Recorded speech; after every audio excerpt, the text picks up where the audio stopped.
What's going on, guys? I want to bring this video to you to help you 10x your sales skills, and I'm not going to go into sugarcoating and fucking taking forever to get to the point. The whole point of the video is that by selling the exit, you are going to guarantee 10 times more success, and I have 100% confidence that this theory actually works. Now, I've listened to a lot of Daniel G stuff.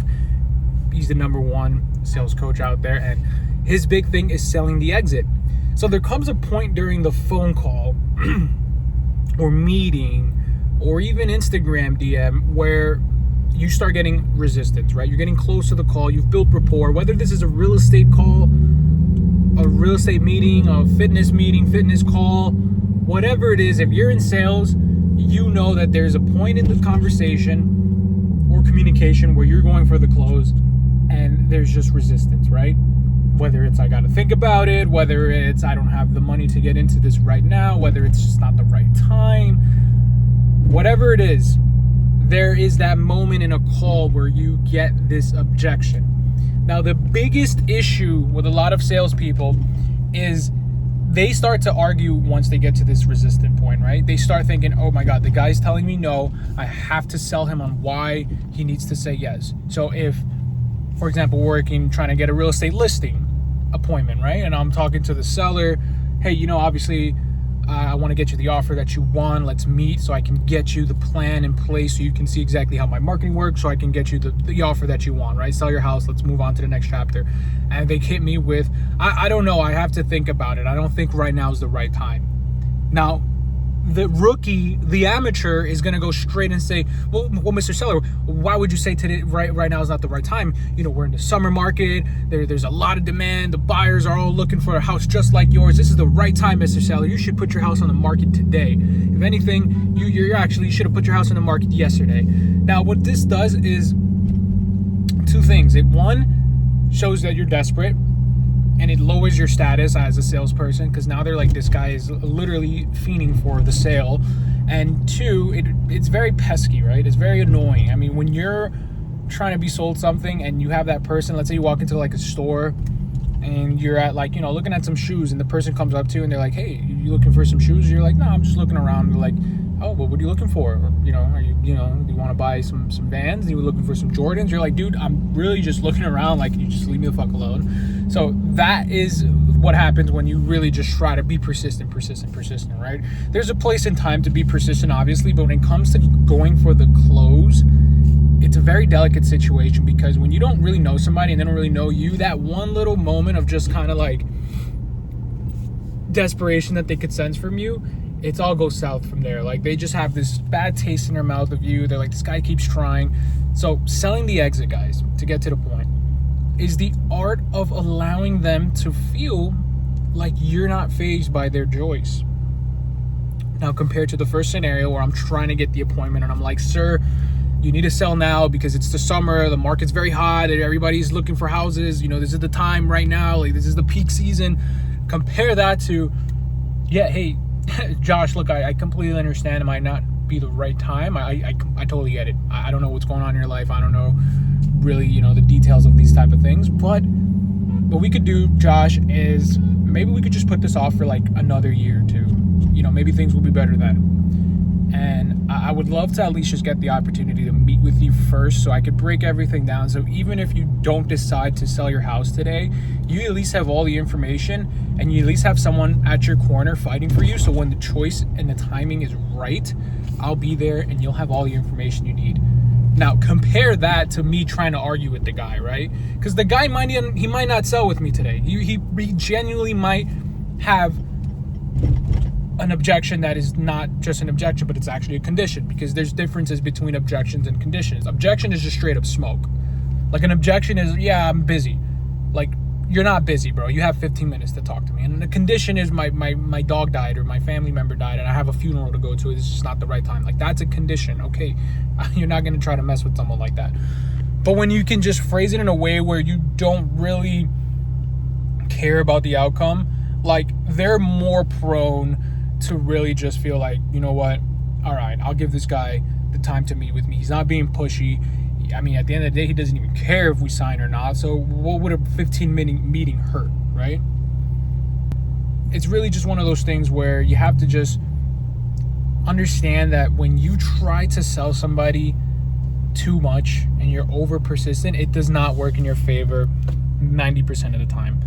But what I do know is that 100% of the time, when you make someone feel like they're just not obligated to anything, you're more entitled to it, right?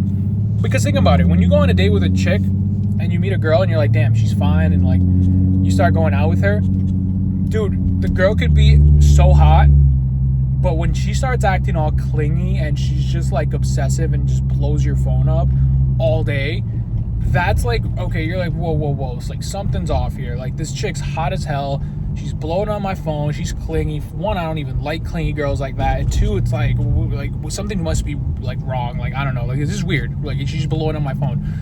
But when you approach it and you're just like the guy that's like, yeah, hey, like you know, hey, we could go out tonight, I mean, we could go watch a movie, or honestly, if you just, you know, if you're not free today, that's totally fine. When you talk to a girl like that, she's more inclined to want to chill with you. She's like, what do you mean you're not, what? He doesn't care if we hang out? No, I gotta make time for this guy because he seems like he's not even interested. Same shit, same psychology when you're talking to a seller. You have to sell the exit. Now let's take another example. Let's say you're trying to sell a fitness course, right? You're trying to get someone on your program or your coaching mentorship to get them in shape. They're like, you know, I really want to get into this right now, man, Javier. You know, I've been struggling with my weight loss. I've been doing everything. I've been running. I've been, you know, trying to eat right, but it's just not working. It's not working. And you're like, all right, great. Well, you know what? Based on X that I've explained to you and XYZ, you know, getting started today would definitely be the good choice for you. And, you know, we could go with either option A or B. Which do you prefer? You know what, man? It's just a lot of money, man. I just don't really have the money right now to get into something like this, you know? All right.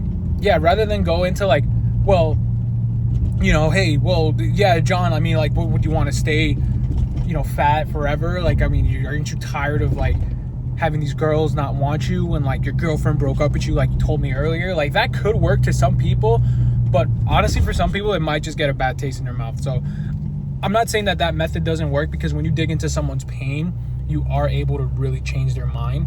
But when you kind of phrase it in a way where you're like, all right, John, hey, look, I completely understand maybe money is not an issue for you, but money aside, man, like, let's not even think about the money right now. If you could get into this right now, would you do it? Yeah, I would, you know, but like I said, it's the money thing. All right, well, John, you know what, like, I understand might not be the right time, man, and you know what, if you need to take maybe a week or two to think about it, I completely understand. You can just take the time, man. I mean, honestly, take all the time you need. But just know that I'm here for you, man. And whatever you need in the meantime, bro, like I'm here to help you. Because at the end of the day, I'm tired of you, you know, hitting me up in my DMs. You're always commenting on my stories. You're a huge supporter, huge loyal follower, and I respect you so much for that. And, you know, I'm tired of you always hitting me up and asking for advice and me really wanting to help you. But because of, you know, the fact that it's not the right time for you to get into it, I completely get it, man. And sometimes that changes their mindset. They're like, wait, hold on, like, you know what, like, I might be able to make this work. Like, you know, is there maybe like a payment plan or something? Boom, he's fucking back in. It's selling the exit, guys. The whole point of this is they have to feel like you don't care about the outcome. When you don't care about the outcome and they sense that, there's more of this sense of like fear of missing out that they get. Because when someone's trying to get you to do something, it's quite obvious what their objective is, right? Okay, this person, he's calling me, he's like not letting me off the phone, he keeps handling every objection, he's just going like all for it, he's just too persistent, which is great to be in sales. Yes, you need to be very persistent in sales, but there is a time where the prospect gets too defensive that no matter what you say, the more you act persistent, the more you push them away. So in these scenarios, you have to change it up. Now, I generally like to be the persistent guy that likes to dig deep into the pain and really make you think about why you don't want to do this. So I don't really use the exit. I don't really sell the exit as much, right? Because I've gotten to the point where I'm really good at being able to just get someone to agree to what I want. But this is for the people that are very tough. And when it comes to people that are very tough, this is proven to work. And it might not be that you're going to get the deal done that day, but you sure as hell do get the follow-up. You sure as hell do get the future business, and you sure as hell do get any referrals. Because when you come from a place of value and you understand people's situations, and you're understanding, and you're like, you know what, I'm not gonna pressure this guy, right? I'm not gonna fucking tell this guy like, yeah, bro, fucking sign up today or you're a fucking loser forever. No, that's not how you're gonna make business, right? The way you're gonna make business is, okay, if it's not the right time right now, man, I completely get it. We can revisit this in maybe 2 to 3 weeks. And by 2 to 3 weeks, man, if you have an answer by then, I would love to get on another call with you and really just be able to just dive more into this and get you started. But, you know, just so you know, man, those 2-3 weeks, those are 2-3 precious weeks that you could be moving towards your goal, getting to the life that you want, getting the body that you want, getting this that you want, getting X result, getting that. It's fine, though. We can put this off, man. You know, it's not an issue at all.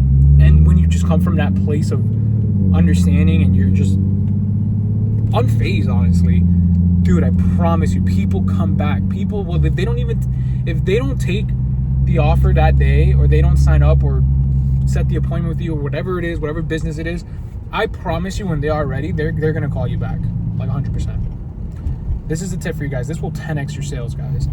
And if you ever have any questions, guys, you'll follow me on Instagram, JFitRealtor, JFITREALTOR.